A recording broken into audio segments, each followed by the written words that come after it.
Hey guys, so this is Ben Mosier here, and this is gonna be a scary story. Now, just to before I start the story, if you don't like to hear any scary stories, then don't watch this video. There's not gonna be any language on here. It just might like maybe get you paranoid or anxiety. But if you don't like scary stories or any scary stuff or any scary things, then don't listen to this podcast. Okay, so the story starts off with the main character named James. It was around 10:30 at nighttime, and he had to go to the store to get a drink. So he decides to go on to the gas station to get just a just a bottle of pop. It was kind of tough what kind of pop flavor to choose for him, so he decided to choose just a Mountain Dew. But as soon as when he buys the Mountain Dew, he hears on the news to warn people to stay indoors and to to stay indoors until when this murder is caught for a hook for a hand.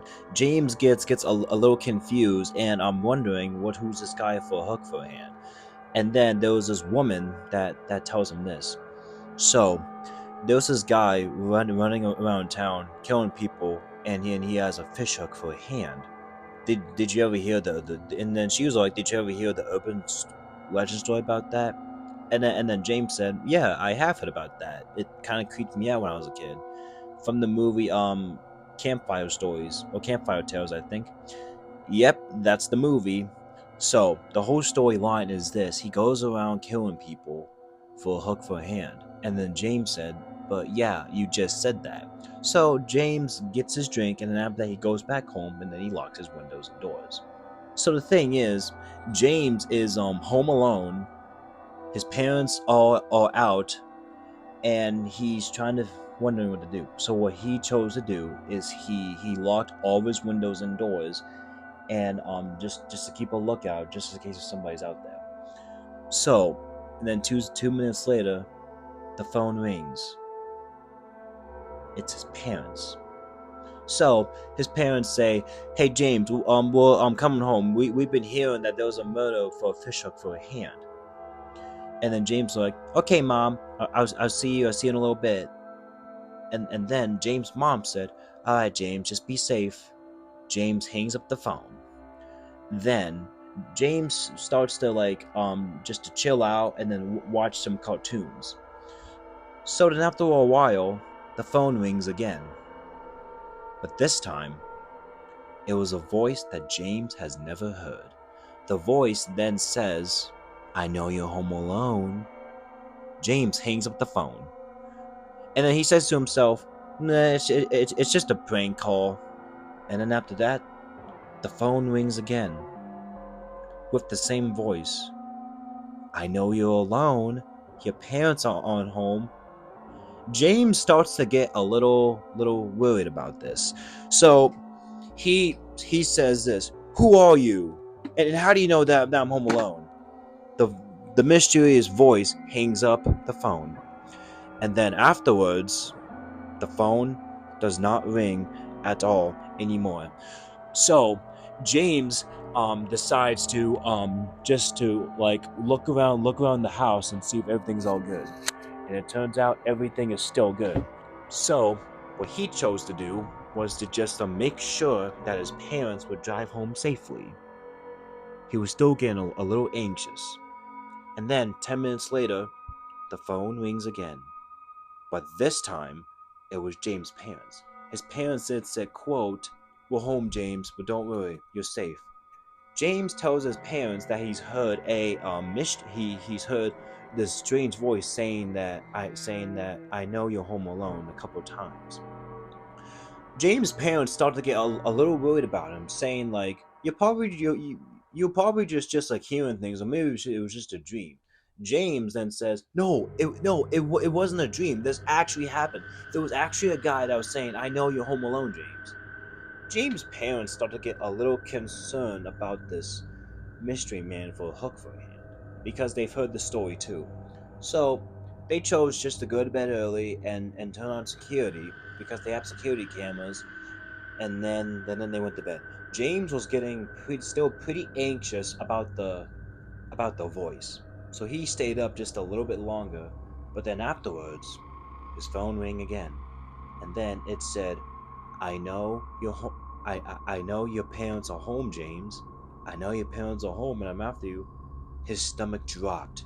After a while, he was then wondering who this guy was. So James starts to get pretty anxious about this too. And then he chose to do something that would actually be terrifying of him to do. James has decided that he chose to go outside and then just wait for the mysterious guy to see that if he can catch him. But then after 10 minutes later, James was getting pretty anxious and he got scared, so he decided just to go back inside in his locker's room. So then he decided just to wait and wait and wait. But then nothing happened. It was absolutely quiet. But then he heard a little tap on the window. He heard a little tap on the window. So he went to go peek out the window pretty fast, and then when he pulled out the window, it was just a bird tapping on his window. Just a bird tapping on his window. And then James was like, it's funny because it's just my imagination, right? And then after that, James heard some growling. He heard growling like it was coming from his closet. So he went to his closet and he opened it quickly, and then he realized it was just a sound machine going off. So James just like got rid of that. And then after a little while, he decides just to stay up all night, just a little bit more longer. But then he fell asleep. And then after that, he heard a screech out the window, and he was wondering what that was. So as soon as when he looked at the window, that hook for a hand guy, he was standing outside of his window, and then he runs away.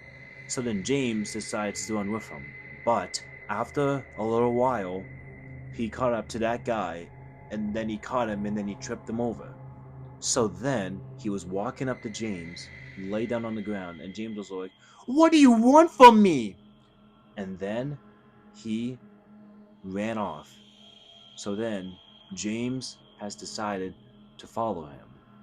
But he's so curious of what that guy is up to next.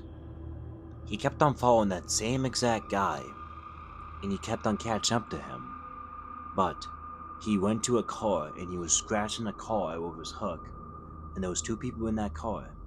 He smashed the car window, and he killed a man in there, but the woman was still alive. James saw it with his two eyes, and he was absolutely devastated and traumatized when that happened. So what he did, he ran to that guy and he knocked him over, and he told the girl to run, and don't look back. And James then decided to run away too. But then out of nowhere, the police were there. So as soon as the police came by, they got their gun and they stopped the hook for a hand guy. And then he was taken into the police car. He was then sentenced in prison for life.